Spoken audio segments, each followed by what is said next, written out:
Well, folks, it's finally happened. Apple has now entered into the ring by releasing MLX. This initiative is super exciting as it marks Apple's entry into this space.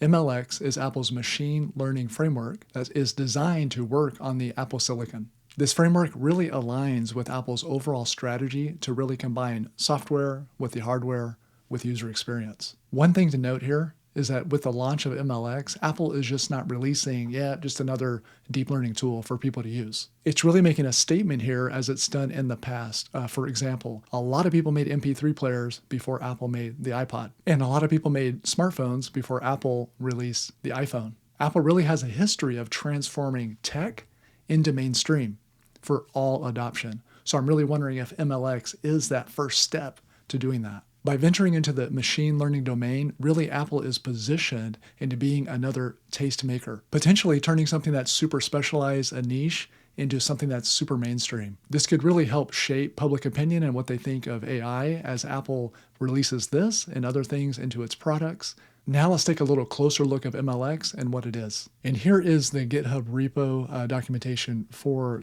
MLX. And if we look in here, we can really see that MLX is crafted for effective model training and deployment, especially across Apple's hardware. It's developer-centric, so it's really targeted at developers. So what it does is it gives a robust platform for building ML models with flexibility in language use, has a fully featured C++ API, and higher-level packages as well. It's been influenced already by established frameworks, drawing inspiration from NumPy, PyTorch, JAX, and ArrayFire, combining the best elements of these platforms into MLX. It really stands out here with unique capabilities like composable function transformations, lazy computation, and support for multiple devices. This really is just going to enhance operational efficiency. Already in the examples folder, you can see several different examples to show its diversity.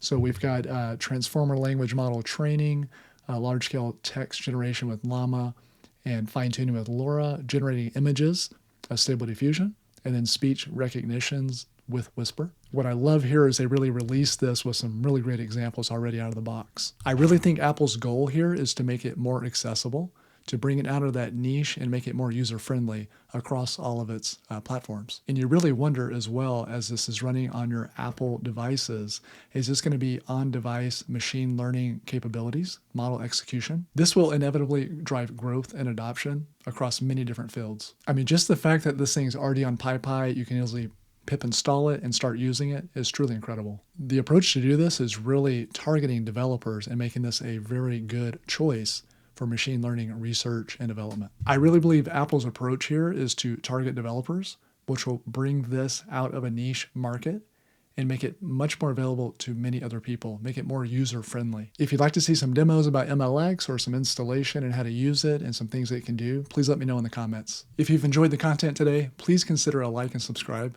Thank you. Until next time.